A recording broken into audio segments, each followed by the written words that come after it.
il y a des signes de conjoncture plutôt positifs aujourd'hui, mais on s'aperçoit que de nombreuses offres sont insatisfaites aujourd'hui, faute de candidats qualifiés. Alors, fatalité, ou pas. Y a-t-il une solution collective? C'est ce qu'on va essayer d'évoquer ce soir avec tous les invités que va vous présenter bientôt Jean-Bernard. Mais avant tout, bon, je voudrais à nouveau saluer Christine Guimy, qui est là parmi nous ce soir. Je sais qu'elle a couru, qu'elle a roulé plutôt très très vite entre Saint-Dizier et Chaumont. On ne le répétera pas. C'est vraiment sympa. C'est vraiment sympa de nous accorder un peu de ton temps. J'ai envie de te donner le titre de grand témoin pour cette soirée.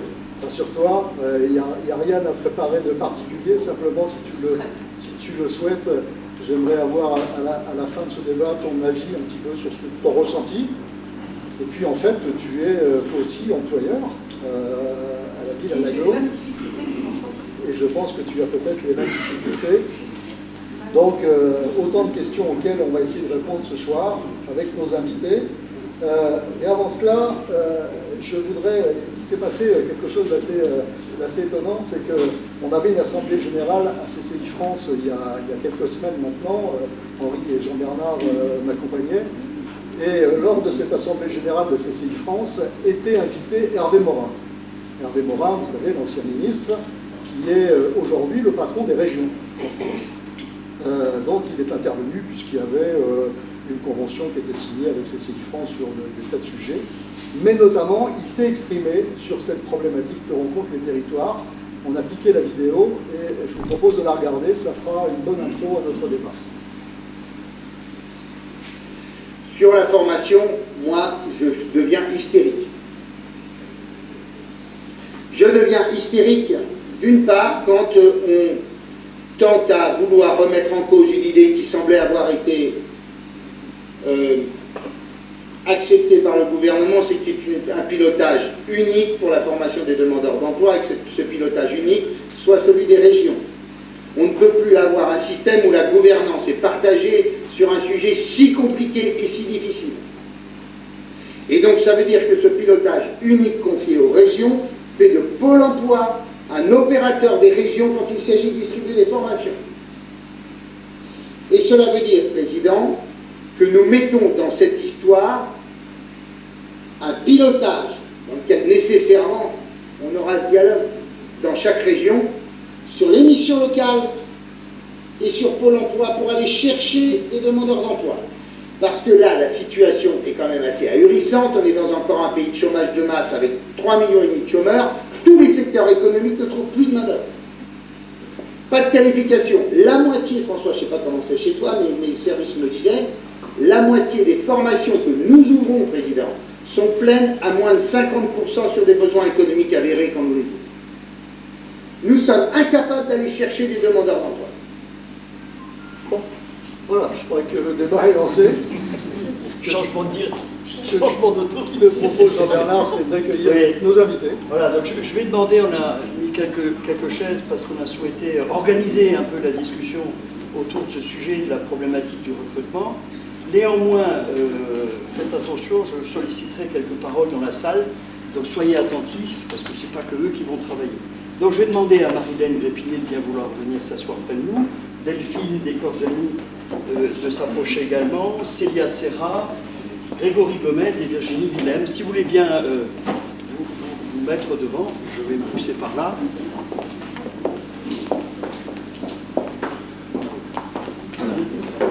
Grégory, tu es le seul. Oui, je suis un peu tendu.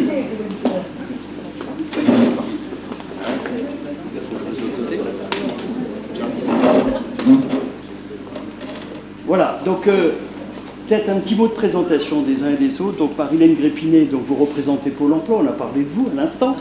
On s'est connus à l'époque, vous étiez directrice de l'agence de langue, je m'en souviens bien. Et aujourd'hui, vous êtes chargée de mission à la direction territoriale. En fait, vous êtes l'adjointe de M. Chaoux, qui est le directeur territorial, mais qui est aussi directeur territorial au Haut-de-Marne.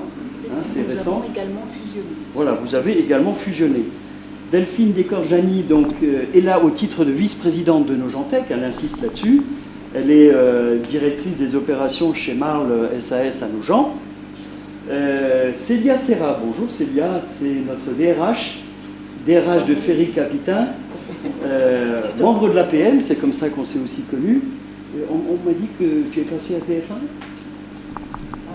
Oui, une fois. Voilà, sur cette problématique du recrutement ? Bien sûr, effectivement. Bon, on aura J'ai l'impression de me répéter, ça fait 30 ans que j'exerce le métier en ressources humaines et j'ai l'impression de me répéter, de tenir le même discours depuis 30 ans. Quand même. Bon, eh ben, c'est bien, tu nous le feras partager. Grégory Gomez, donc, qui est le patron de l'agence intérim Temporis, mais qui est aussi membre titulaire de la Chambre. Et puis Virginie Willem, qui est présidente du groupement d'employeurs sur Saint-Dizier, et qui est également membre de la Chambre, représentante du Césaire, présidente d'énergie, etc., etc. Voilà, je vous propose de peut-être traiter, même si c'est peut-être un peu scolaire, mais ce petit débat par deux entrées, deux phases.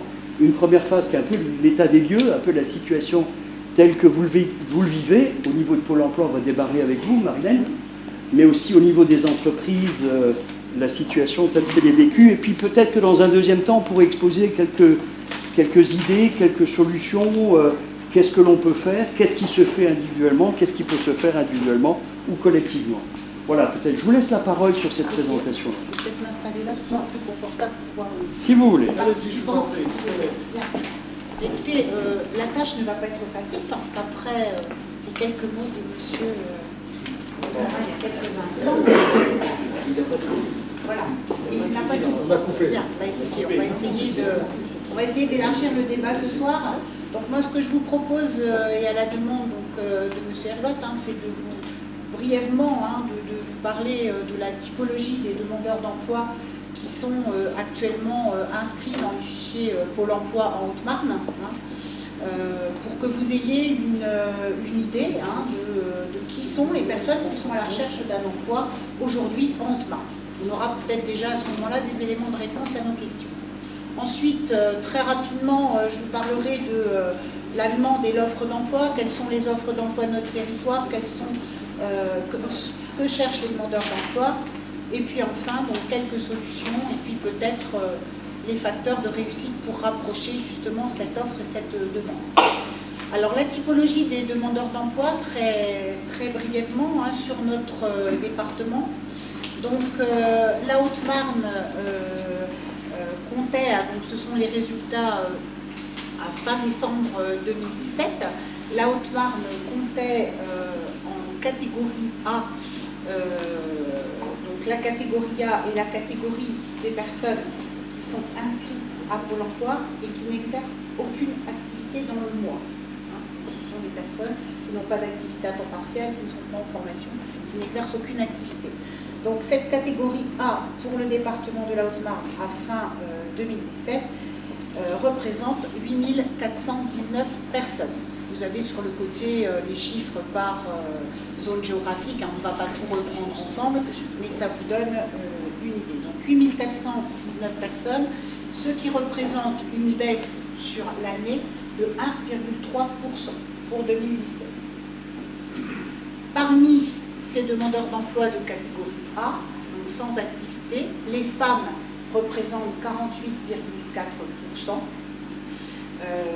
ce qui représente donc 48,4%, pardon. Les jeunes représentent environ 15% de la demande d'emploi, donc les jeunes moins de 26 ans, 15%, donc on voit que sur les territoires, on est toujours à peu près autour de 15%. Les seniors, par contre, représentent presque 30% de la demande d'emploi. Les seniors, au sens de Pôle emploi, sont les personnes âgées de plus de 50 ans. Voilà. Ce qu'on peut dire, c'est que sur les jeunes, on enregistre une baisse de 7,6% sur l'année. Par contre, chez les seniors, on enregistre une hausse de 7%. Donc on voit qu'effectivement, on a des chiffres favorables globalement, une baisse de la demande d'emploi. Par contre, les publics ne sont pas logés à la même enseigne, une diminution chez les jeunes, et par contre, une augmentation chez les seniors. Pour ce qui... Ça représente quoi en termes de pourcentage de demandeurs d'emploi, ce que l'on dit traditionnellement? Comment? Quel est le pourcentage de demandeurs d'emploi sur le département? 30%. Le taux de chômage. Non, le taux de chômage. Ah, le taux de chômage. Alors, le taux de chômage. Donc, le taux de chômage au troisième trimestre 2017, il était de 8,5% dans le département. D'accord. Si on le compare à la France et au Grand Est, qui sont quasi identiques, ils étaient à 9,4%. Donc la situation au Marnaise, là aussi, est plus favorable que la grande région et que le national. Si on regarde sur les différents territoires, alors le taux de chômage est calculé un petit peu différemment. Il est calculé sur Chaumont-Langres d'une part et puis de l'autre Saint-Dizier-Vitry. Mais sur Chaumont-Langres, on est à 6,6%. Je vous l'ai dit, 9,4 au national, au régional, 6,6 sur Chaumont-Langres, ce qui représente quand même une baisse de 0,8% sur l'an. Par contre, sur le bassin de Vitry-Saint-Dizier, on est encore à 10,8%. Bien qu'on enregistre une baisse de 0,6% sur l'année. D'accord. Donc le nord est au-dessus de la moyenne départementale, le sud est en dessous. Voilà, c'est Je ça. pense que ça, les chefs d'entreprise le perçoivent, le sentent et le Et savent. le département est en dessous de la moyenne nationale et régionale. Donc voilà pour la typologie de nos publics. Donc vous voyez quand même une part importante de seniors, une population jeune relativement faible malgré tout, et qui tend encore à diminuer. Alors ensuite, quand on regarde les niveaux de qualification des demandeurs d'emploi, parce qu'au-delà de l'âge et du sexe, si on s'attache à regarder le niveau de qualification des demandeurs d'emploi, là aussi, je vous l'ai mis par territoire, ce document-là pourra tout à fait être communiqué, pas de souci. Sur le département, alors la qualification, les personnes titulaires d'un bac et plus représentent 34% des demandeurs d'emploi. Les personnes d'un niveau BEP, CAP représentent 48% de la demande d'emploi. Et enfin, les personnes titulaires d'un BEPC ou brevet des collèges, va-t-on dire, ou sans diplôme, représentent 18% de la demande d'emploi. Ce qui veut dire qu'on a plus de 60% de la demande d'emploi, presque 70% de la demande d'emploi, qui a un niveau BEP, CAP ou inférieur. Donc on a globalement une demande d'emploi peu qualifiée. Je vous disais tout à l'heure, ça peut apporter des éléments de réponse en état. C'est-à-dire que le niveau BEP, CAP, on considère que ce n'est pas qualifié. C'est un niveau, c'est pas forcément... En tout cas, ça ne correspond plus à ce que demandent les entreprises aujourd'hui. Pas toutes, pas toutes, mais... Eh bien, on verra ce que vous nous direz tout à l'heure. Voilà, on fera le débat. Pour ce qui est des cadres et agents de maîtrise, ils représentent 6,3% de la demande d'emploi. Donc là aussi, c'est quand même assez peu. Et on remarque notamment sur le bassin de Saint-Dizier, on est à 69% de personnes d'un niveau CAP, BEP ou inférieur. Ce qui est quand même... Voilà, sur la typologie de la demande d'emploi, je ne veux pas aller plus loin parce que je sais qu'on n'a pas beaucoup de temps, mais voilà le paysage au Marnais concernant la demande d'emploi. D'accord, donc on va rebondir peut-être tout de suite avec les deux personnes qui représentent les entreprises, donc Delphine de la vice-présidente de Nogentec, mais de Marle aussi, et puis Célia. Vous ne sembliez pas complètement approuver ce que disait Marilène Gréppinet sur la qualification des personnes. Bien sûr, parce que les opérateurs, on en cherche sans cesse, et les opérateurs à un niveau BEP, CAP, ça convient. C'est le niveau qui peut convenir dans les activités qu'on a. Bien sûr.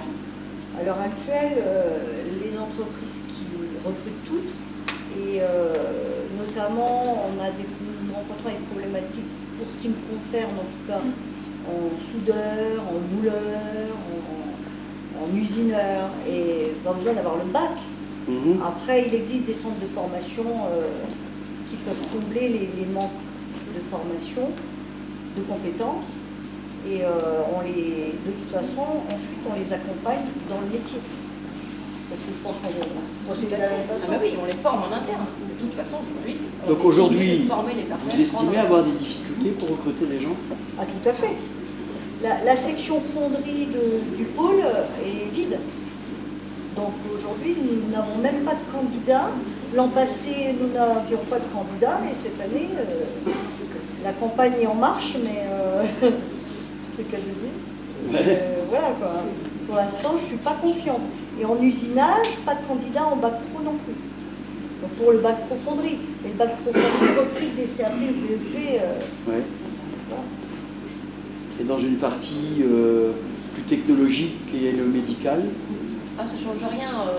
Honnêtement, on travaille dans le médical, mais c'est quand même de la métallurgie. Nous, on fait de la forge, de l'usinage, du parachèvement. On fait les mêmes métiers, hein. C'est totalement similaire. Hein. On est vraiment sur la transformation des métaux. Qu'ils soient liés au médical, à l'aéronautique, à l'automobile, c'est la transformation des métaux. Donc ce sont les mêmes métiers de base. Alors c'est quoi? C'est le peu d'attirance des jeunes vis-à-vis du métier de cette Ah, ça, c'est nature-là? clair.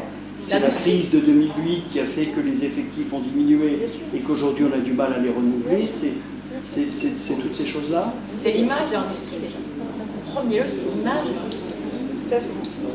On souffre vraiment d'un déficit d'image. L'industrie n'attire personne. En fonderie, les seuls candidats que j'ai eus, pas cette année mais l'an dernier, c'était 2 enfants de salariés. C'est les 2 seuls qui sont dans la section fonderie.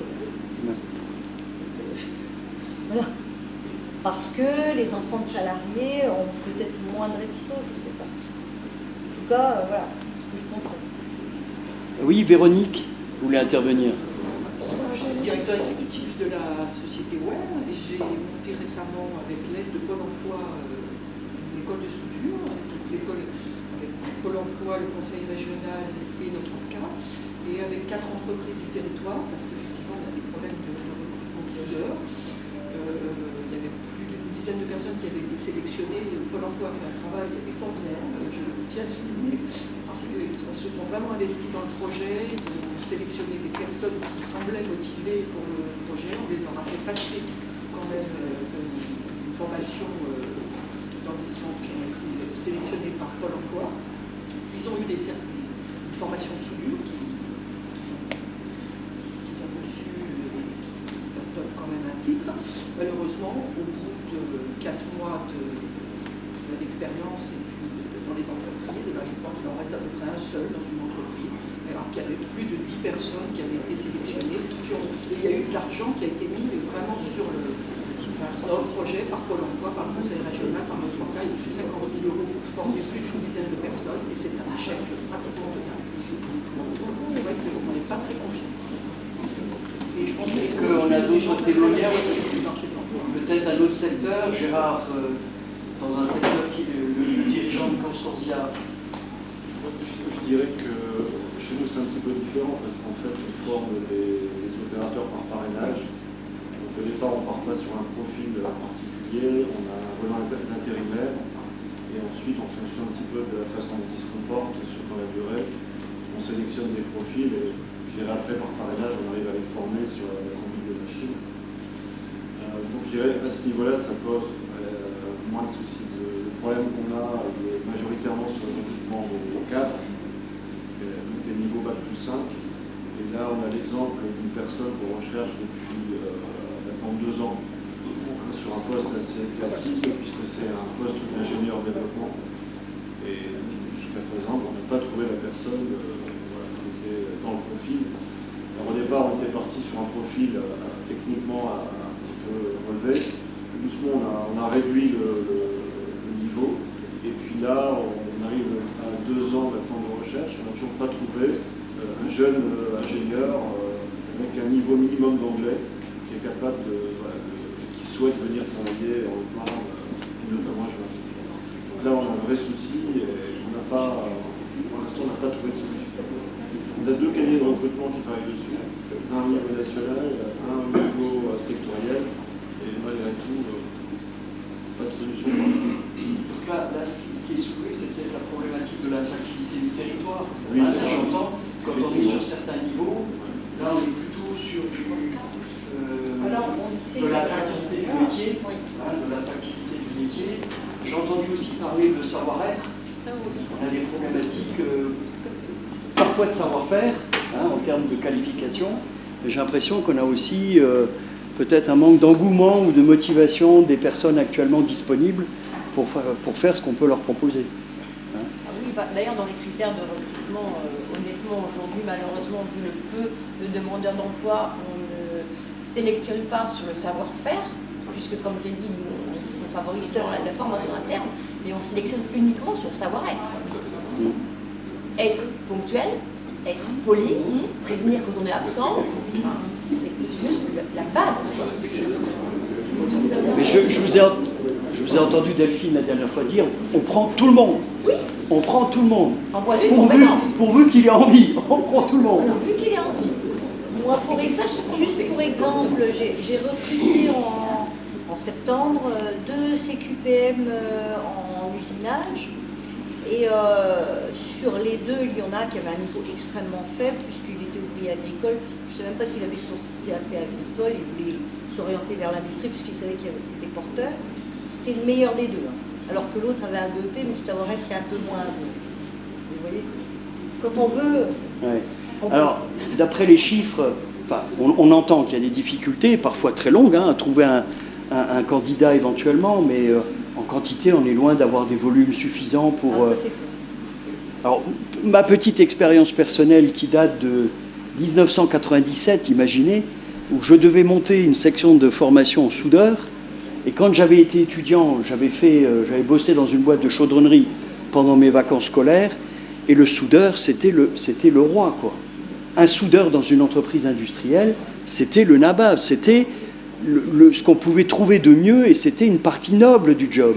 Et donc, quand j'ai dû monter cette section de 10 soudeurs, je me suis dit, je ne vais pas avoir de mal, ça va être le bonheur. J'avais 6 candidats, c'est-à-dire que je n'avais même pas le choix de les prendre ou de ne pas les prendre, j'en avais que 6 et j'en avais pas 10. Ça a été l'horreur, et ça a été une vraie découverte, et ça date de 97. Mais quand on voit les chiffres, on a quand même encore du personnel qualifié dans tout ça. Est-ce qu'on a encore, Grégory, ton expérience, est-ce qu'on a encore à apprendre et que c'est encore employable parmi les gens qui sont ici disponibles? Disons que moi, le constat que je fais sur mes 4 agences, donc notamment celle de Bar-le-Duc en Meuse, parce que j'ai le même constat, c'est qu'on n'a pas forcément l'adéquation entre le diplôme et puis le marché. C'est-à-dire que, comme je disais tout à l'heure à ma voisine, c'est qu'on a des gens qui ont un très bon niveau scolaire, très bon, mais les générales. Et la problématique, c'est que ces personnes-là n'ont pas les capacités aujourd'hui à rentrer sur le marché du travail en Haute-Marne et même en Meuse, parce qu'ils ne sont pas opérationnels. Une personne qui a passé par un cycle de fac sur un +3, un +4, malheureusement, l'autre jour, j'ai vu cette personne qui était en train de mettre au rayon liquide au Leclerc. Je dirais, quel dommage. Sans doute que des personnes comme ça auraient eu peut-être l'envie ou qu'on leur a montré l'intérêt des filières technologiques ou professionnelles. À mon avis, là, on aurait eu beaucoup plus de résultats. Mais aujourd'hui, on n'a pas forcément l'adéquation entre le marché et puis les personnes qui rentrent sur le marché du travail, parce que souvent, la première voie est celle du général et ce n'est pas forcément celle qu'attend le marché. C'est la raison pour laquelle, grâce aussi à la CCI, à la Novantech, on réalise des films, des micro-films dans les entreprises de 3 minutes, justement destinés à être diffusés dans les collèges. Donc là, on cible vraiment 5e, 4e, pour, dès le collège, essayer de revaloriser les métiers d'industrie, de motiver les jeunes à aller vers ces filières techniques. C'est au collège qu'il faut les prendre. Après, si on les fait la généraliste, c'est trop tard. Donc on a déjà réalisé pas mal de films dans les entreprises au Marnaises, et je pense qu'il faut vraiment continuer là-dedans. Oui, il faut nouer le partenariat qu'il faut avec l'éducation nationale. Exactement. Et il faut que l'éducation nationale n'est pas là, donc on va en profiter. Mais il faut qu'il joue le jeu. Mais là, malheureusement, on est en train de récupérer tout ce qui n'a pas été mis en place dans les filières du collège, effectivement, dans une sorte de lobbying de tous ces métiers pros qui sont hyper sympas. Parce que moi, j'ai la chance de voir tout type de métiers de l'industrie avec des hautes technologies en Haute-Marne, du service, du commerce, de tout ce qui est bâtiment et tout ça. Enfin, je veux dire, on a un vrai savoir-faire au niveau des entreprises. Et je pense que enfin c'est pas je pense, et j'en suis sûr, c'est qu'en discutant avec les jeunes à l'heure actuelle, il n'y en a pas un qui sait ce qui se passe à Haute-Marne. Et c'est malheureux de voir ça, parce que aujourd'hui tout le monde tend à se dire, les jeunes, dire, ah bah moi je vais à Dijon, moi je vais à Nancy, et je vais aller, alors que, du par le coût de la vie, le niveau de salaire qu'ils ont là-bas, très sincèrement, ils gagnent moins bien leur vie dans les grandes villes que s'ils avaient simplement porté quelconque intérêt aux métiers qui sont les nôtres aujourd'hui.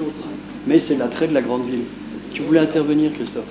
Moi, je voulais envoyer un message à la fois positif, optimiste, puisqu'en fait, on se rend compte, même si c'est un département qui est difficile, on se rend compte que dans nos usines, quand les jeunes ils ont passé la porte, on les garde. Donc ça, c'est le premier message que je voulais dire. Donc, ça veut dire qu'on a un réel problème, on a un réel déficit d'image, on n'en a peut-être pas 5 ans, une fois qu'ils ont passé la porte, on les garde. Donc ça, c'est déjà un premier point. Deuxième point que je voulais dire aussi, c'est vrai que par contre, les aspects transport sont aussi des points, on va dire, qui ne vont pas toujours dans le bon sens.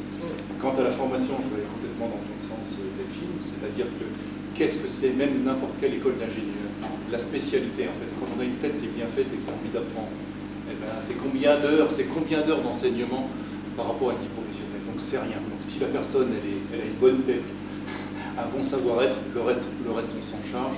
Et on a fait encore ces derniers temps, c'est Laurent qui est là, on a dû lancer, je ne sais pas comment c'est, de séances de CQPM, de formation, et les personnes avec. Dernier point que je voulais dire aussi, c'est qu'effectivement on a un problème de population en Haute-Marne. Quel plan d'action on pourrait mettre au niveau des pôles emploi nationaux? Pourquoi on n'ira pas chercher les personnes? Pourquoi par rapport au manque, si on n'arrive pas en termes de formation? Parce que c'est vrai que c'est difficile, le monde des CQPM, on a du mal à trouver 10 personnes. On a du mal à trouver 10 personnes, allons les chercher autre part, ramenons-les. On a un problème de logement. On a un problème de logement. Non, mais on est toujours en train d'expliquer pourquoi on ne va pas y arriver. Ça tombe m'énerver.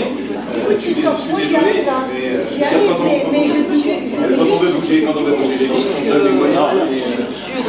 S'il vous plaît. Sur la région Grand Est, on a quand même tous le même problème. La population, quand on fait une étude de l'emploi redéployé sur le Grand Est, on a la même problématique. Et là, ça va même plus loin, puisque quand on parlait des soudeurs, on a une problématique de taille sur le Nord Haute-Marne avec nos soudeurs nucléaires, qui vont commencer à devenir des denrées très recherchées, sur lesquelles on fait intervenir l'Institut de soudure, qui intervient sur le lycée Blaise Pascal, l'Institut de Yutz. Et que fait l'Institut de soudure de Yutz?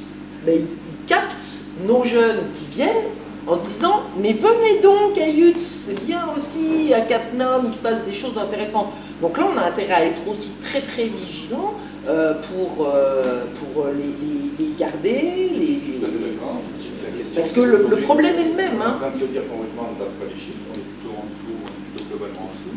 Qu'est-ce qu'on peut faire au travers de différentes structures pour pouvoir aller éventuellement les chercher, les accompagner, parce qu'on sait très bien que la mobilité n'est pas si simple, et ainsi de suite. Alors bien sûr, on trouvera des gens on en trouvera 90% qui ne voudront pas venir, et si on n'en trouve que 10%, c'est ça de gagner. Ce que je veux dire, c'est globalement, et une fois que ces jeunes-là, on les a fait passer, qu'ils soient jeunes ou moins jeunes d'ailleurs, quand on les fait passer à l'entreprise, on les garde. Donc ça veut dire qu'on ne leur met pas des poulets aux pieds. Je pense que soyons un petit peu, essayons de trouver des solutions plutôt que de toujours pleurer. C'est vrai que c'est pas facile, moi aussi j'ai les mêmes difficultés, mais soyons plutôt, trouvons des solutions et essayons d'être nouvelles. Je pense qu'il faut aussi communiquer vis-à-vis des habitants de la Haute-Marne, parce que c'est vrai que la plupart des habitants de la Haute-Marne ne connaissent même pas le tissu industriel qui est juste à côté d'eux. La semaine dernière, je suis allée à une entreprise à Villeneuve-le-Roi, donc c'est à côté d'Orly quand même. La personne que j'ai rencontrée, donc c'est quelqu'un qui est cadre, m'a dit « mais moi j'ai habité pendant 4 ans à Chaumont.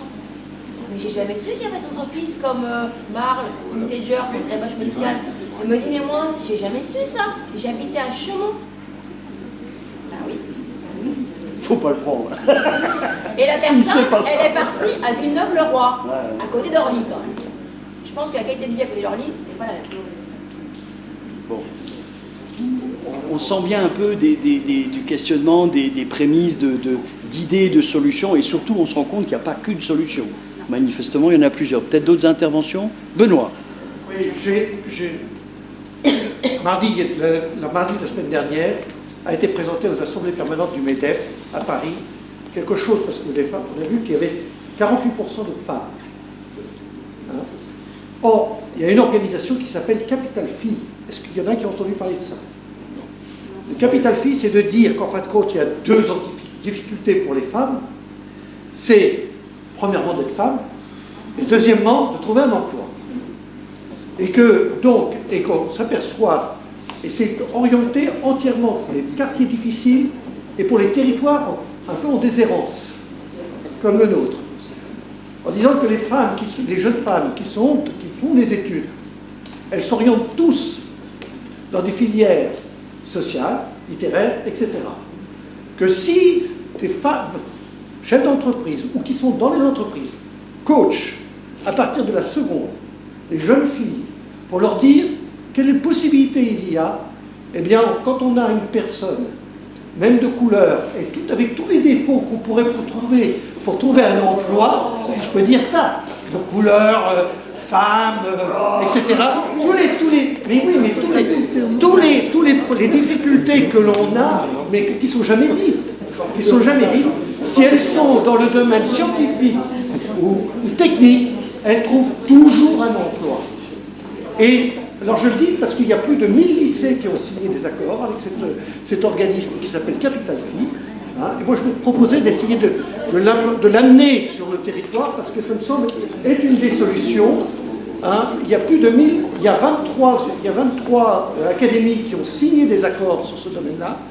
Il y a un coach qui est fait par des organismes, il y a Orange, il y a AXA, etc., qui financent justement la possibilité de former les coachs pour faire en sorte que ce sont des chefs d'entreprise femmes ou des cadres femmes qui doivent coacher, en fin de compte, une personne, deux personnes, au moins deux étudiantes là-dedans, dans les lycées pour essayer de les orienter.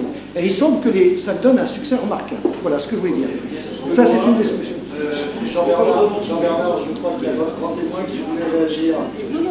Non, je réagis à la fin, tu as été de réagir à la fin, Jean Magazine. Oui, mais je rebondirai un peu sur ce que disait Christophe, sur le fait d'aller chercher à l'extérieur des gens que l'on ne trouve pas manifestement chez nous. Est-ce qu'on a dans la salle ou ici, dans les entreprises, des expériences de cette nature-là, de recherche de gens à l'extérieur? Et je ne parle pas des travailleurs détachés. Hein. Non, évidemment. Nous, on est en... Alors nous, sur le groupement d'employeurs, et notamment plutôt sur nos cadres et les cadres supérieurs, effectivement, on est en recherche constante sur ou le bassin Sud-Nancy ou le bassin Sud-Marne avec Reims, en lien aujourd'hui avec les grandes écoles, des universités, l'école des mines, beaucoup, avec qui on signe bientôt un partenariat pour déjà les faire venir en stage dans nos entreprises. Donc c'est déjà le premier pas, et dès qu'ils commencent à venir sur le territoire, ce qu'on disait tout à l'heure, c'est là où effectivement on est attractif, on est appétant. Souvent ça permet à des jeunes qui sont allés faire leurs études sur des territoires ou rémois, nancéens ou ailleurs, d'avoir l'opportunité de revenir parce qu'ils ont envie de revenir. Il y en a quand même beaucoup qui ont envie de revenir. Oui, ça fait partie, nous, de nos recherches en termes de ressources. Ça paraît assez naturel quand c'est des cadres ou des gens dont la formation n'existe pas en Haute-Marne. Est-ce qu'on a éventuellement des expériences de recherche de personnes plutôt de niveau ouvrier spécialisé, technicien dans l'industrie ou dans les services? Est-ce qu'on a des tentatives, des expériences de cette nature-là?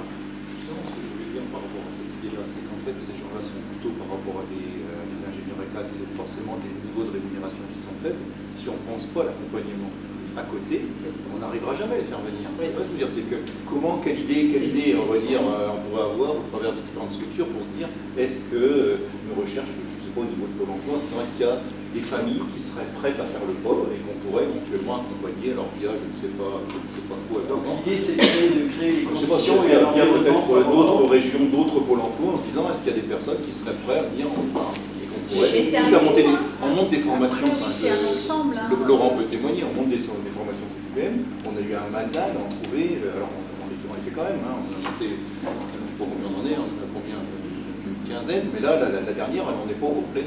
Tout simplement parce qu'on manque de personnes. Peut-être un petit mot parler de mes expériences en matière de recrutement sur des postes plutôt qualifiés ou en middle manager.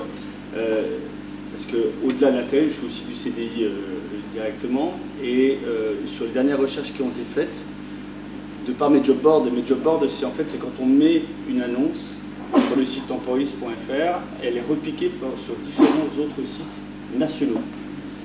Et je me suis rendu compte que sur des postes plutôt spécifiques, que ce soit dans le bâtiment et même dans l'industrie, on a été plutôt aussi captif sur d'autres régions. Et la problématique que tu pouvais soulever concernant le logement n'était pas forcément leur seule problématique. Tu vois, et ils venaient plutôt chercher chez nous plutôt certains conforts de vie qu'ils n'avaient pas forcément ailleurs. Mais je me suis rendu compte que de par l'utilisation de ces outils, nouvelles technologies comme on peut avoir à l'heure actuelle, on était aussi attractif et on se rendait compte que les gens avaient quand même une certaine mobilité. Et je trouve que ça, c'est nouveau par rapport à il y a 2-3 ans, où on n'avait pas forcément les mêmes mobilités. Aujourd'hui, j'ai des gens, j'ai une personne qui vient du département du 29, qui vient à venir travailler au pain. Et il amène tout le monde. On voit une chose d'optimisme aussi, en tout cas, jamais complètement perdu, c'est que les derniers recrutements que j'ai opérés, qui sont plutôt des niveaux ingénieurs et tout, c'est tous des gens qui étaient soit en région parisienne, qui se faisaient 1 heure, 1 heure et demie de transport, et qui aujourd'hui, alors ils en font moins, ils ne se mettent pas forcément à chômage. Il y en a qui sont autour de 3 et tout ça, mais à la limite, ça leur va très bien. Ils ont toujours, mais ils ont peut-être 3 quarts d'heure de route, alors chez nous, quand quelqu'un on demande de faire 3 quarts d'heure en route, ça commence à devenir difficile, mais c'est culturellement, il y en a. Il y a des possibilités, parce qu'en fait, on a combien des postes non pourvus, on parle de combien à l'échelle de la France, on demande à l'emploi, on n'est rien du tout. Donc il doit y avoir moyen d'aller chercher un petit peu dans d'autres régions. Et en plus, dans les grandes villes, ils vont faire facilement 1 heure de route pour aller dans un centre commercial. Voilà. Nous, on a 1 heure pour aller dans une ville commerciale. On n'en a pas 50 sous le coude, mais de temps en temps, quand il y en a qui passent, il faut savoir on le prend aussi. Il y a quand même un problème, c'est pas forcément le cadre quand on veut recruter un cadre. Moi, en 10 ans, j'en ai recruté une dizaine. Aucun n'est resté. Le problème, c'était pas le cadre, il était bien, il aimait bien travailler chez moi. C'est le conjoint. C'est le conjoint, et ça a été 100% des cas. Le dernier est parti il y a 1 mois. Son conjoint, il était de Strasbourg. Son conjoint n'a pas voulu, n'a pas pu venir en Haute-Marne. Plus n'a pas voulu que n'a pas pu. Parce que c'était une infirmière libérale et elle aurait très bien pu s'intégrer en Haute-Marne. Mais non, elle n'a pas voulu. Et sur la dizaine de cas, c'est 100% l'échec, c'est le conjoint. C'est lié au conjoint. Oui. Homme ou femme. Gérard, tu voulais intervenir? Oui, je voulais juste dire un petit mot parce qu'on a parlé beaucoup de l'industrie. Je voulais revenir un petit peu sur les métiers de service et principalement sur l'hôtellerie-restauration. Nous, notre problème, il est un petit peu différent, c'est que nous avons énormément d'offres, puisque on peut parler sur la Haute-Marne, il y a quand même beaucoup d'offres qui ne sont pas pourvues, principalement de personnel qualifié, des cuisiniers, mais je parle de vrais cuisiniers, de vrais serveurs, parce que ça, des porteurs d'assiettes, on en trouve en pagaille. Et il y a 2 phénomènes qui posent un problème à ce manque de personnel et d'attractivité de nos métiers. C'est qu'aujourd'hui, on a des métiers qui sont spéciaux, on travaille les dimanches, les jours fériés, en complètement décalage par rapport à la vie actuelle. Et surtout, c'est que nous n'avons pas les moyens de les payer correctement. Et ça, c'est dramatique aussi, parce que les entreprises aujourd'hui, si vous voulez, tout le monde dans nos métiers, à travers Airbnb, les ceci, les cela, cette concurrence déloyale, l'État qui ne cesse de nous inventer des normes nouvelles. Je ne sais pas si aujourd'hui c'est l'audibag obligatoire, le patin et tout fin, entre le ceci, le détecteur qui ne va pas, le ceci. Et aujourd'hui, comme tout est tiré vers le bas à travers même les réservations style booking.com et compagnie qui nous pompent 15% de notre attractivité, notre personnel, on n'a pas les moyens de le payer correctement. Donc on ne trouve plus personne. Ce qui veut dire qu'à l'échelon national, il y a plus de 60 000 emplois qui ne sont pas pourvus. En Alsace, ne serait-ce qu'en Alsace, il y a 3000 places, il y a 3000 offres de serveurs qui ne sont pas pourvus. Parce que les entreprises, nos métiers, par rapport au salaire qu'on donne, ne peuvent pas être attractifs. Et bien souvent, ils préfèrent faire des petits boulots, ou par exemple, si vous voulez cumuler, ils font une saison, ils travaillent 4 mois avec la portabilité, ils ont tous les avantages de la mutuelle, et derrière ça, ils récupèrent leurs droits. Donc voilà, alors, c'est vrai que l'hôtellerie mais ça démarre déjà peut-être au niveau de l'apprentissage. Alain, Maxime, on a déjà des difficultés à trouver à trouver les candidatures des jeunes apprentis qui veulent rentrer dans ces formations-là, dans ces métiers-là. Une trentaine de contrats d'apprentissage non pourvus à la rentrée dernière. 30 contrats non pourvus. Une bonne trentaine, parce qu'après il y a des offres qui ne sont pas maintenues, faute de candidats, il y a des solutions. Oui, une trentaine d'offres de contrats d'apprentissage n'ont pas été pourvus dans l'hôtellerie-restauration, faute de candidats, l'année dernière. C'est une tendance quand même assez forte. On l'a vu aussi lors du job dating organisé par Pôle emploi en partenariat avec Alméa il y a une quinzaine de jours. 15 entreprises étaient présentes l'après-midi pour recruter et ont vu extrêmement peu de candidats. Ils sont partis avant même la fin de l'action parce qu'il n'y avait personne à rencontrer. Alors je crois que vous essayez de mener une opération ou une action un peu expérimentale ou spécifique sur du recrutement de jeunes venant de l'extérieur du territoire. Voilà, alors l'année dernière, Alméa a passé une convention avec le CNARM, qui est le comité national d'accueil des Réunionnais en métropole. Cette convention a été aussi signée au niveau régional par la Chambre des métiers et de l'artisanat. Et donc le dispositif présenté permet à des jeunes Réunionnais, avec un niveau, avec une formation au départ de toute façon, de venir se présenter sur des postes et sur des métiers en tension sur le territoire métropolitain. Donc ce dispositif a pu être mis en œuvre uniquement sur un contrat l'année dernière en Haute-Rhin, dans l'hôtellerie-restauration. La personne qui a recruté de cette manière m'a fait savoir que cette année, elle souhaitait à nouveau proposer 2 contrats à des jeunes réunionnais, plutôt que de passer par une diffusion dont on sait qu'il n'y aura pas preneur forcément sur le territoire. Et donc, cependant, cette année, les modalités de recrutement du CNARM ont changé et il faut, pour ouvrir une session de recrutement, avoir au moins 25 contrats. Alors, toute branche, tout métier confondu, qu'il s'agisse de contrats d'apprentissage, de contrats de pro ou de contrats classiques. Hein. Et donc, le CNARM s'occupe de préparer les jeunes réunionnais à venir sur le territoire métropolitain, se charge du billet d'avion, se charge d'une préparation plus opérationnelle et accompagne aussi donc, le Réunionnais dans sa recherche de logement. S'il s'agit d'un apprenti, il y a un complément de salaire pour que, loin de sa famille, loin de chez lui, il puisse vivre correctement avec un salaire d'apprenti. Enfin, il y a toute une série de mesures facilitantes. Je crois qu'on a fait, quand on reprend un peu les interventions des uns et des autres, on met en avant la problématique du conjoint, la problématique de l'attractivité du territoire, la problématique de la proximité des métiers. Pour autant, c'est bien dit, ça fait 30 ans que je fais la même chose, j'ai l'impression d'en être toujours, de jamais en sortir. C'est quoi les solutions par rapport à ça? Est-ce que toi, Jean-Paul, tu as des expériences connues par ailleurs de choses qui marchent? Alors, ce que je voudrais dire à ce moment du débat, c'est que en observant un peu comme Christine, le mot, le tronc commun, c'est bien évidemment attractivité du territoire. Tout tourne autour de ça, et j'ai l'impression que tant qu'on n'aura pas mis en place une solution collective, on aura du mal à fonctionner. On est bien tous d'accord là-dessus. Alors, à ma connaissance aujourd'hui, au niveau consulaire et puis peut-être politique aussi, le seul exemple qui existe aujourd'hui dans notre pays et qui a montré son efficacité, c'est celui de l'Auvergne. Alors l'Auvergne, il y a presque 20 ans aujourd'hui, en Auvergne, tout le monde s'est mobilisé. C'est-à-dire qu'à l'époque, c'était encore le conseil général, conseil régional, les consulaires, des chefs d'entreprise, bien évidemment. Tout le monde s'est mis autour de la table pour travailler sur cette problématique de l'attractivité. Et à chaque fois qu'on va dans des séminaires, dans des salons, qu'on demande des interventions, à chaque fois ça revient sur l'Auvergne, parce que c'est l'Auvergne qui a pour l'instant traité le mieux ce dossier, avec des succès certains. Alors ils sont allés très très loin. On parlait de la problématique, j'entendais du conjoint, etc. Eh bien ils sont allés à proposer des kits d'installation, des kits d'accueil, avec monsieur, vous venez travailler en Haute-Marne demain à Joinville ou à Fronte, etc. Et ne vous inquiétez pas, on s'occupe de l'hébergement. Vous avez une école dans laquelle votre fils pourra être intégré, etc., etc. On est allé très très loin. Ils sont toujours très attractifs. Et d'ailleurs, on en discutait tout à l'heure, tu me remettais encore un document qui est du Cantal, qui est de la même région, où ils sont déjà sur un salon de l'emploi virtuel. virtuel. Voilà, ils travaillent déjà là-dessus.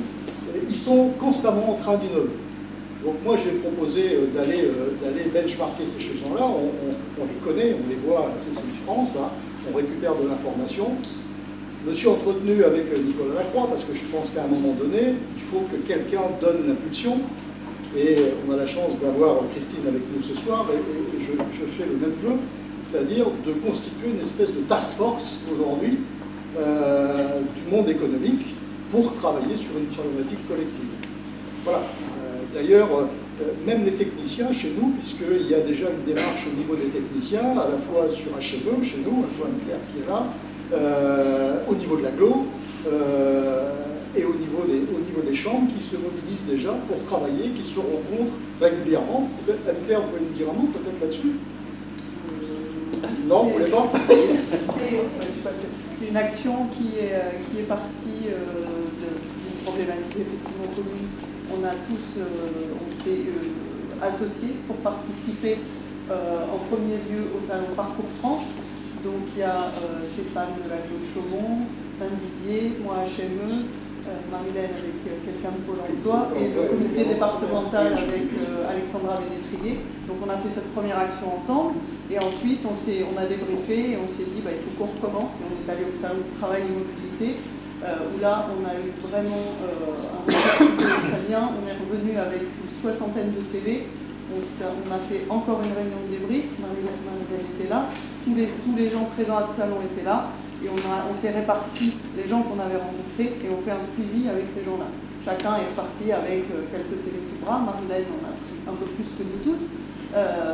Mais voilà, donc les gens qu'on a vus sur ce salon étaient des gens qui étaient des cadres en recherche de mobilité ou alors de changement de vie professionnelle. On a essayé de leur vendre la Haute-Marne. On a eu l'impression d'avoir réussi notre pari. Après, Marilène pourra peut-être témoigner, maintenant il faut les suivre, on leur a proposé plein de choses, et je pense qu'il faut être présent à ce genre de salon pour montrer qu'on existe, pour montrer, pour vous dire, on était le salon, un autre stand Haute-Marne avec toute la campagne qu'a fait Alexandra Bénétrier sur la Haute-Marne, Respire, Inspire, avec les portraits des gens, ça a attiré beaucoup de monde. On avait la Dordogne en face de nous. Quelque part, on peut se dire que la Dordogne peut attirer un peu plus. Je peux vous dire qu'ils n'ont pas vu une personne. Alors que nous, on les emplissait pas. Voilà. Et puis, je voudrais rebondir sur ce que dit Anne-Claire. C'est vrai qu'on a participé à chaque fois à ces salons. Par contre, moi, je voudrais insister sur l'importance de la participation et de la collaboration des entreprises. Parce que c'est vrai que si les entreprises ne sont pas avec nous sur ce genre d'événement, ça ne peut pas marcher. On a, lors du premier ou deuxième salon, sur Parcours France, peu importe, on a fait, nous, un gros travail avec les équipes de Pôle emploi de démarchage auprès des entreprises en préalable à ce salon, en disant voilà, on va à un salon, on va chercher des cadres, des techniciens, des agents de maîtrise. Donnez-nous nos offres, dites-nous de quoi vous avez besoin. Alors on comprend bien que parfois ça peut être encore un peu confidentiel, que parfois c'est du moyen terme, du long terme. Mais je ne vous cache pas qu'on a eu un mal fou à récupérer les besoins des entreprises. Et du coup, on est arrivé à ce salon, on était un peu pauvre en offres, il faut dire les choses telles qu'elles sont. En termes d'offres d'emploi immédiatement disponibles sur le territoire, c'était un peu pauvre. Alors c'est vrai qu'après on a ramené des CV, donc maintenant on soumet ces CV aux entreprises. Les candidats n'ont pas toujours des retours, c'est un peu compliqué. C'est vrai que ça manque un peu de rigueur et de suivi. Voilà.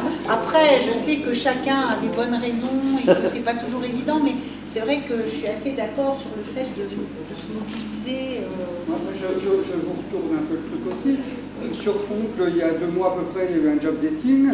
C'était en face de mon entreprise. À aucun moment, j'ai été contacté par des organisateurs du job dating pour savoir mes besoins. Ni moi, il y a 2 entreprises à France, ni moi, des forges de fruits n'ont été contactés. Ils sont souvent à thème du job dating, donc c'est vrai qu'on ne contacte pas toujours toutes les entreprises. À France, il y a 2 entreprises.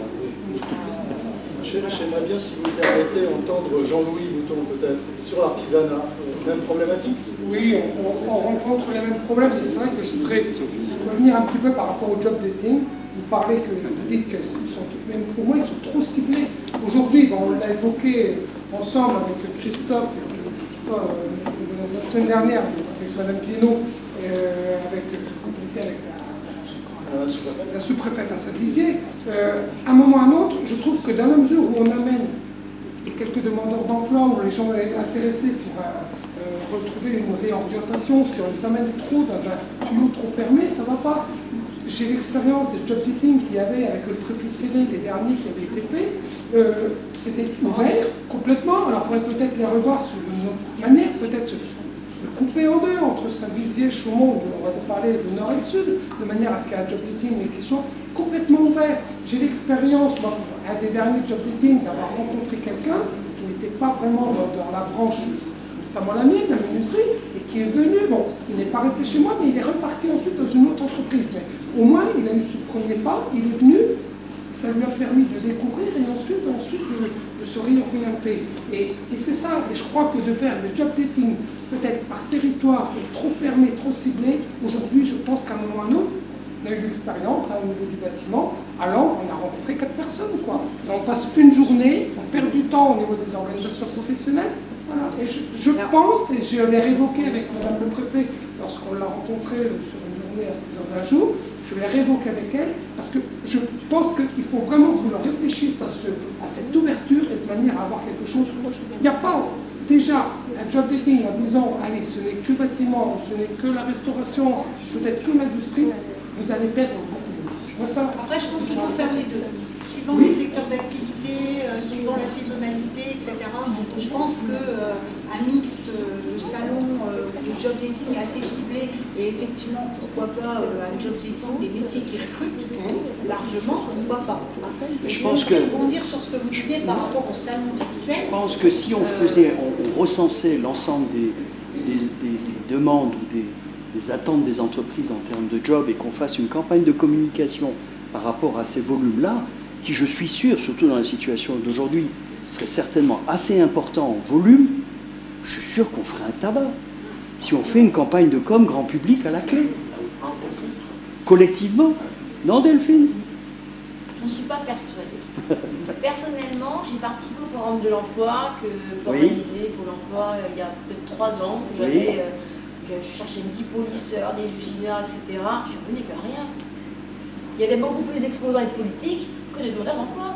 Il n'y avait pas de demandeurs d'emploi.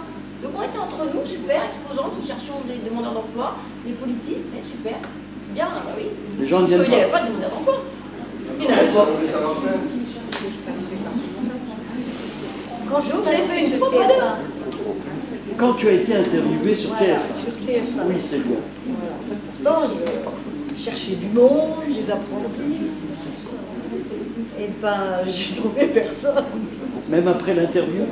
Et là, c'était national, au 13h, avec Pernod. Ben, j'ai pas eu. Alors, j'ai eu plein de courriers, ils voulaient tous se former.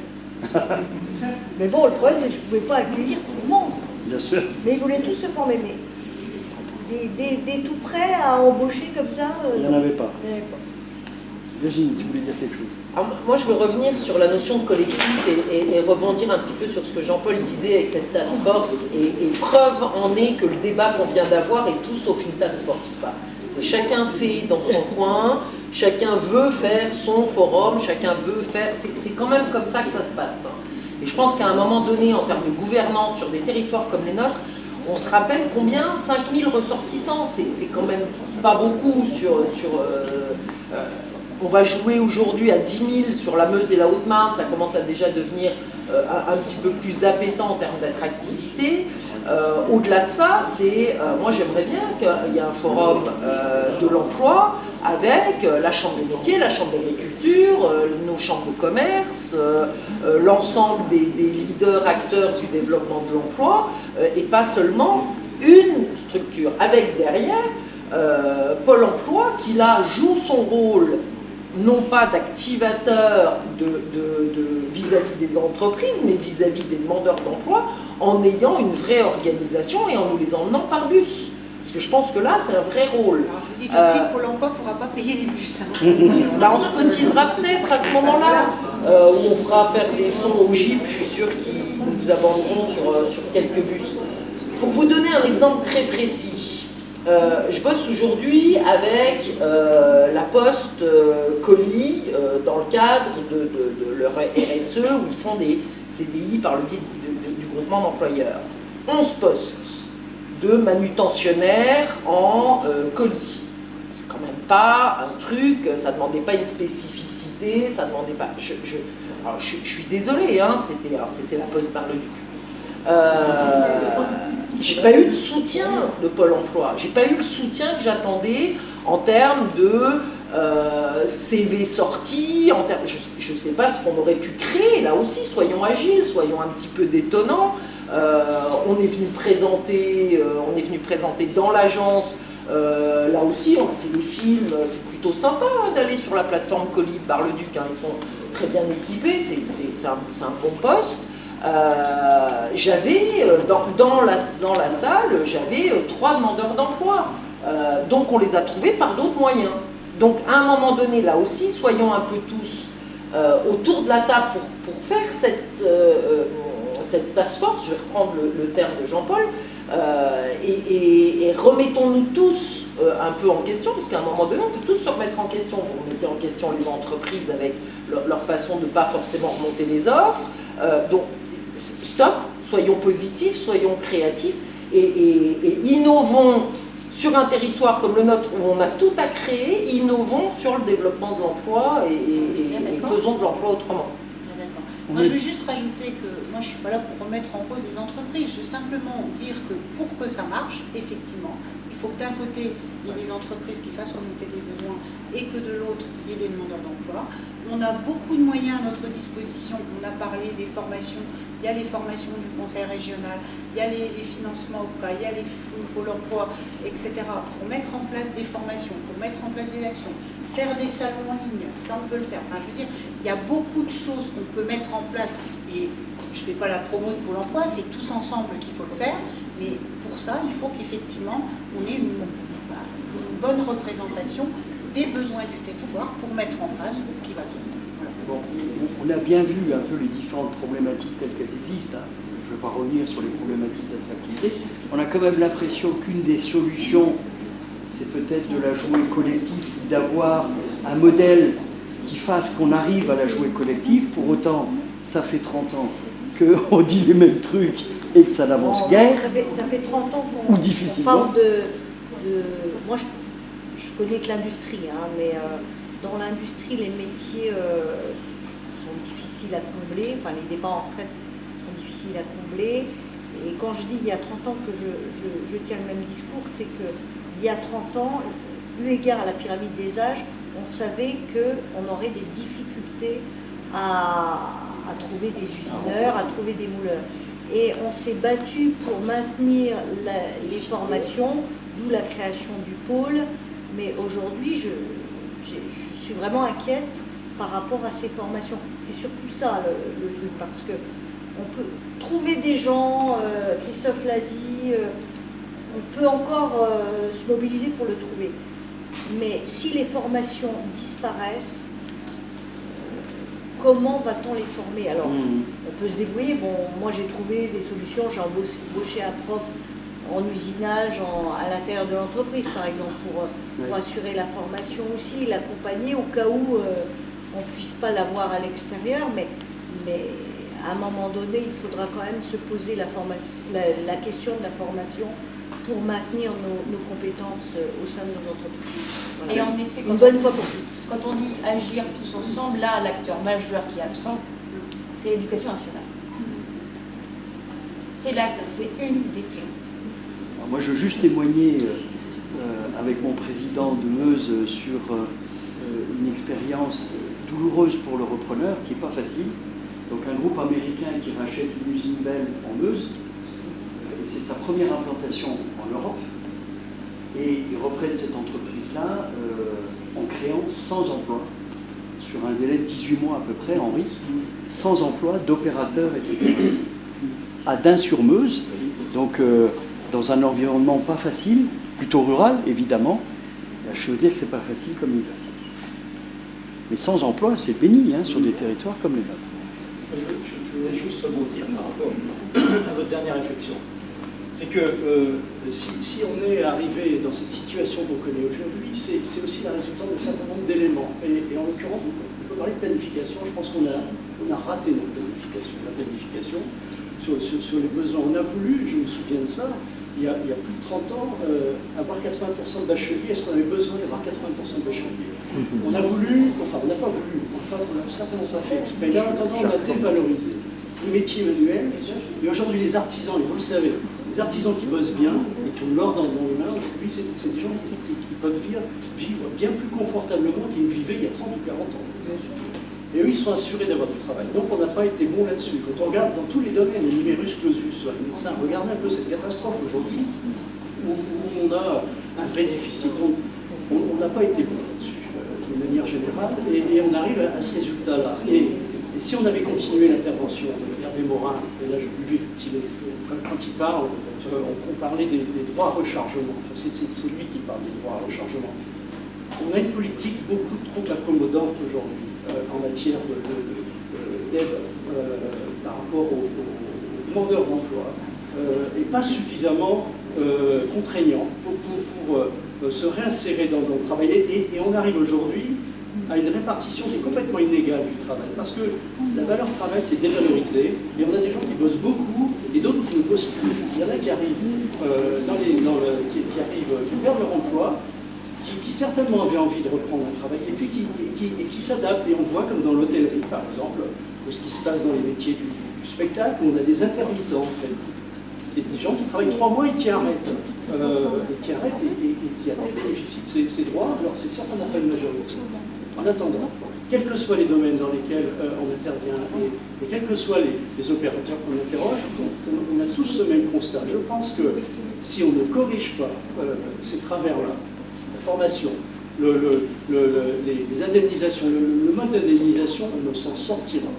Donc on a aussi une révolution culturelle à faire là-dessus. Il faut absolument qu'on la fasse. Moi, je crois que c'est la seule méthode.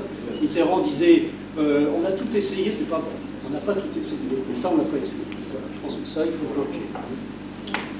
Merci. Président qui parle. La fusion me autres marques. On ne peut pas vous dire mieux. On va conclure peut-être. Peut-être laisser la parole à Christine. Oui, je vais l'accueillir. Un petit clin d'œil avant peut-être à mon collègue Christophe Fischer qui se cache quand il nous voit. L'agriculture ne connaît pas ces problèmes-là. Si, quand même. Si, après. Oui, j'avais ce matin un agriculteur qui envisageait, je dis bien qui envisageait, un travailleur détaché. Tu sais, moi je pense que c'est que je dis ça. Alors c'est pas forcément la solution, et pourtant l'agriculture ne connaissait pas vos problèmes. Et cependant, maintenant, nous y arrivons. Bien, on va conclure. Madame le grand témoin, chère Christine. Avec plaisir, avec plaisir. Je t'en prie. Bien. Est-ce qu'on a enfoncé des portes ouvertes ce soir? Est-ce qu'il y a des choses qui ont retenu l'attention? Enfoncer des portes ouvertes, non, mais rappeler, depuis des années, en effet, on est dans cette situation. Madame disait, ça fait 30 ans. Alors moi, je voulais dire un certain nombre de choses. Déjà, avec peut-être ma casquette d'aglo. Il y a des termes que j'ai entendus, qui me font plaisir, qui me font penser qu'on va vers d'être optimiste, comme vous. Les termes de mutualiser, travailler mieux ensemble, savoir s'organiser, pas uniquement sur notre petit territoire très précis, et vous en donnez l'exemple Meuse-Haute-Marne, les 2 CCI, en vous retrouvant, en travaillant ensemble. C'est le cas que nous voulons faire aussi. Alors nous travaillons au titre de l'aglo dans le cadre d'une convention avec la CCI, tu viens de le dire, pour unir nos moyens humains. Et c'est aussi ce qu'on veut faire dans le cadre du pôle métropolitain avec Troyes. Parce que quelquefois on pose des questions. Pourquoi? On l'a vu, on est dans un monde qui change. On est dans une société en pleine évolution, même révolution dans le domaine de l'entreprise, hein, bien souvent avec le numérique notamment. Mais on est aussi dans une révolution culturelle, ça a été dit, avec des concitoyens qui ne peuvent plus travailler comme avant, peut-être, qui n'ont pas forcément d'ailleurs les prérequis, ça a été dit aussi, hein, les savoir-faire. Donc il faut qu'on fasse avec, il faut qu'on avance et qu'on soit optimiste. Et c'est la raison pour laquelle, avec toi, on a travaillé sur ce pôle métropolitain. Alors, on nous a dit pourquoi vous allez avec 3 licences, parce qu'on veut être plus fort ensemble, mais on veut aussi peser par rapport au grand bassin parisien et par rapport à la Bourgogne. Parce qu'il faut qu'on regarde aussi ce qui se passe à nos frontières à nous, qui ne sont pas les frontières transfrontalières du Grand Est, mais qui sont celles de l'ouest du Grand Est, si j'ose dire, et le sud. Donc c'est déjà ça que je voulais dire. Moi, je suis heureuse quand j'entends dire qu'il faut qu'on travaille ensemble, qu'on arrête d'être chacun dans notre chapelle. Parce que c'est ce qui nous a manqué depuis 30 ans, madame, vous avez raison. Tout particulièrement sur notre territoire.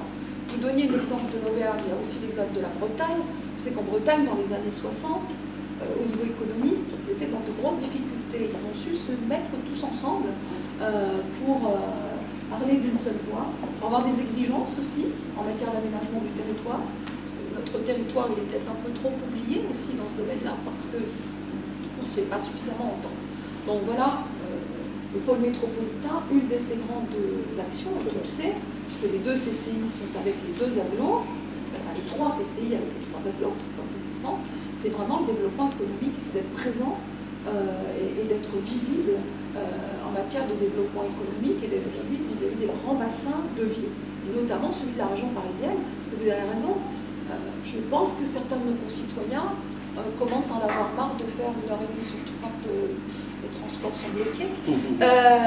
Tous les jours, 1h30, voire 3 heures, 1h30 aller, 1h30 retour. Il y a des qualités de vie, il faut qu'on les mette en évidence. Voilà. Ça, c'était au titre de la GLO que je voulais le dire.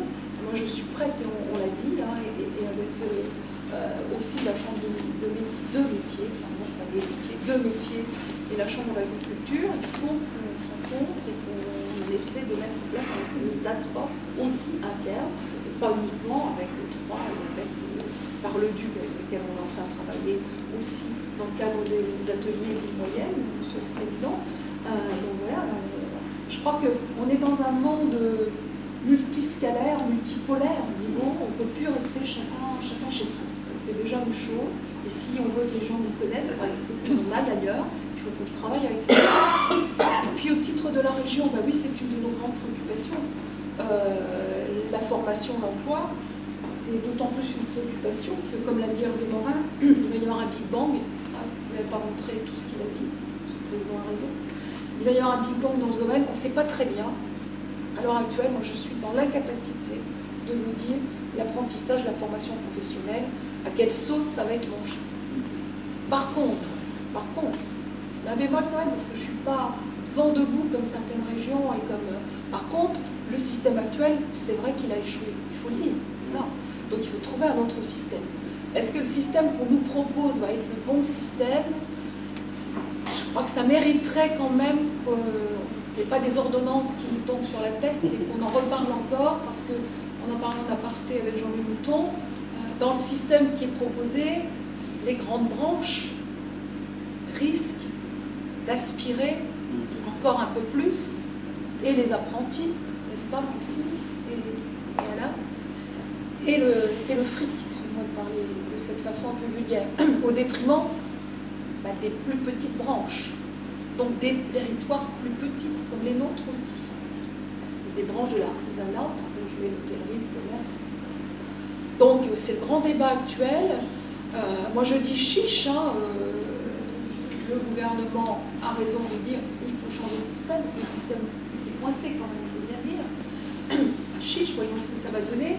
Le risque, c'est que ce soit les grosses branches qui attirent, encore une fois, au détriment des petites branches. Au niveau de la région, on travaille avec Pôle emploi, je dois dire. On travaille bien, en tous les cas en Haute-Marne, mais même dans la région Grand Est, ça se passe bien. Madame a raison, on travaille bien quand on travaille en amont. On l'a eu sur des cas. Par exemple, je dirais Cap de Gaulle, enfin les 200 emplois, mais il faut travailler en amont. Alors ce qui nous manque aussi certainement, mais c'est là tous ensemble, c'est ce fameux schéma prévisionnel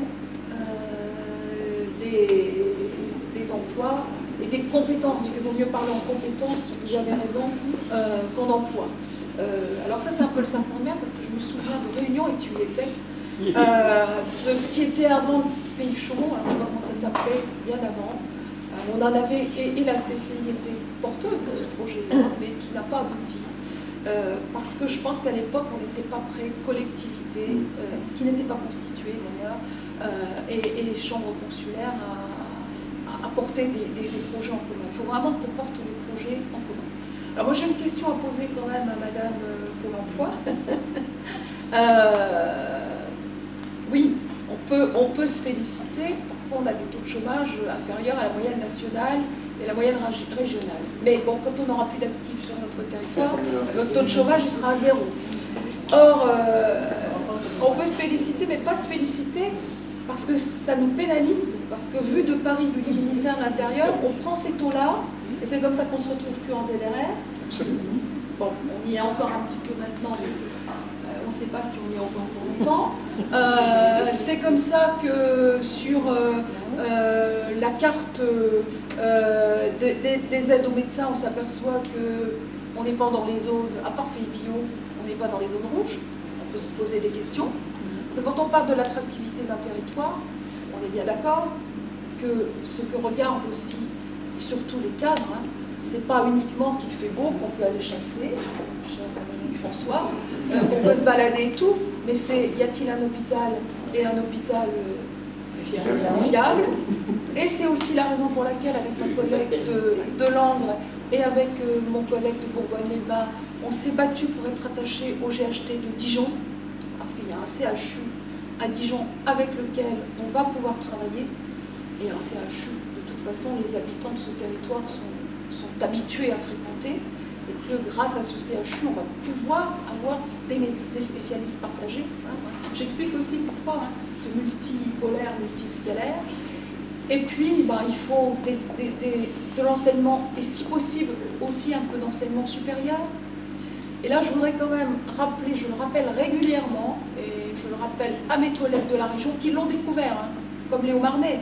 Je suis étonnée que Léo Marnet le découvre, hein, qu'on a quand même un exemple exceptionnel sur ce territoire, et on devrait s'en inspirer.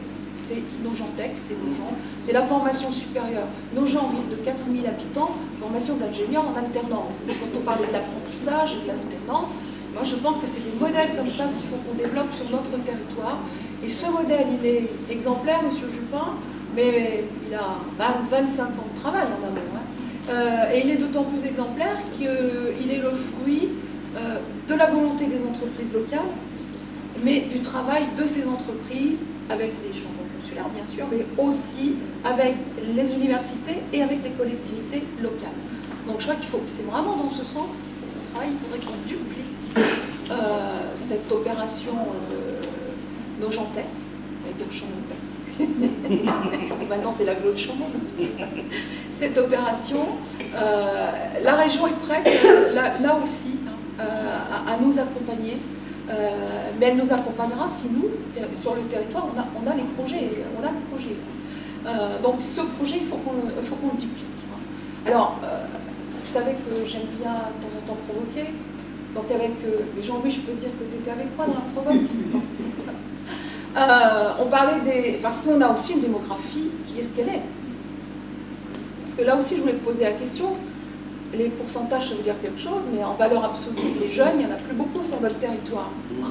Et on parle de demain, là. On parle d'aujourd'hui, on parle de demain. Alors, ces fameux travailleurs, j'ai perdu le terme, détachés. On se disait avec Jean-Louis, mais après tout chiche, mais au lieu de les détacher, on les attache au territoire. Il faut peut-être aussi qu'on réfléchisse comment accueillir des personnes qui, après tout, viennent travailler pour l'instant parce qu'elles ont des problèmes économiques, mais comment on peut peut-être leur faire prendre asile et dire qu'au lieu d'être détachés et donc de faire de la concurrence déloyale, on les aide à se former, on les aide à apprendre notre langue et on les aide à rester. pourquoi pas? On va avoir besoin quand même de faire venir des jeunes, hein, de toute façon, parce que quoi qu'il en soit, notre démographie est ce qu'elle est.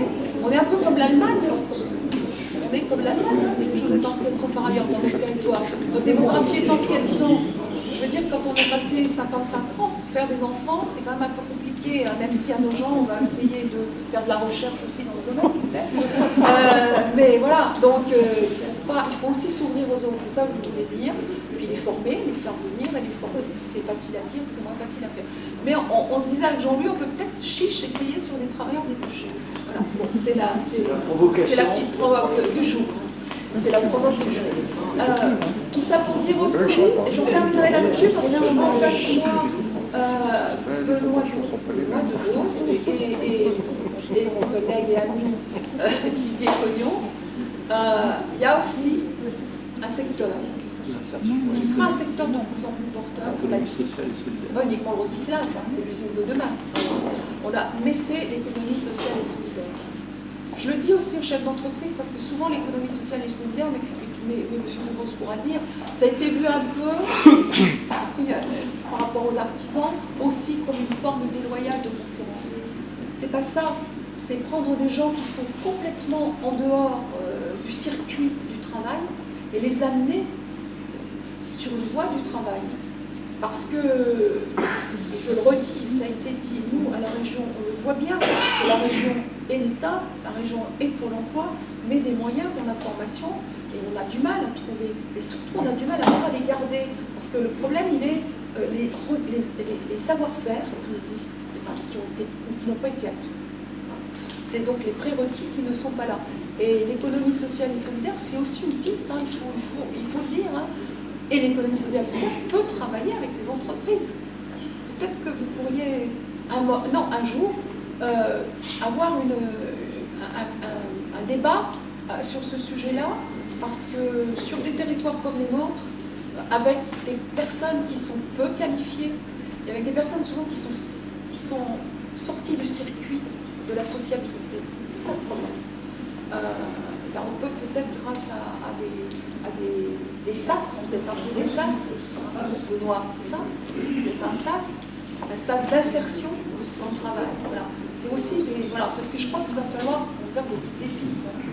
Il n'est plus possible qu'il y ait 3 millions à peu près au niveau national de demandeurs d'emploi et combien d'offres d'emploi non satisfaites?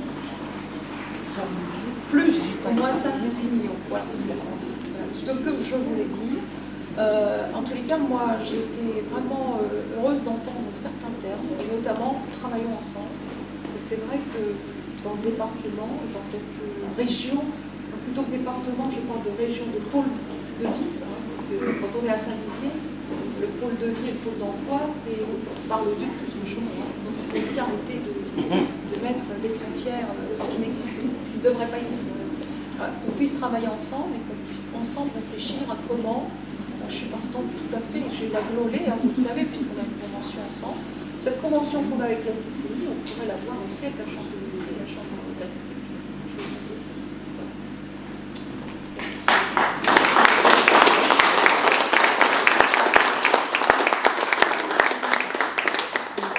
Merci Christine, donc on arrive à la fin de notre débat. Merci à vous d'être bien donné un petit peu votre temps pour témoigner. J'espère que j'ai trouvé que le débat était assez riche, peut-être un peu frustrant. On aurait pu passer encore 1 heure de plus et on fera encore mieux la prochaine fois. Merci à vous d'être venus aussi nombreux pour nous écouter. J'ai bien retenu les mots d'ordre pour ma part. Attractivité, travaillons ensemble, je crois qu'on est tous en phase. J'ai envie de dire en conclusion, est-ce qu'on a vraiment le choix aujourd'hui? Pas vraiment. Il me reste à vous inviter à prendre une petite collation après. Je crois même qu'il y a une animation dans le couloir, vous pourrez en profiter si vous le souhaitez, une animation qui est proposée par le CIL. Merci encore 1000 fois à vous 5 d'être venus. On va conclure là-dessus, Jean-Bernard, et on se donne rendez-vous à une prochaine assemblée pour un nouveau thème. Oui, qu'on ne sait pas encore. Qu'on ne connaît pas encore. Mais on vous promet qu'il sera aussi intéressant que celui-là. Voilà, merci. Merci.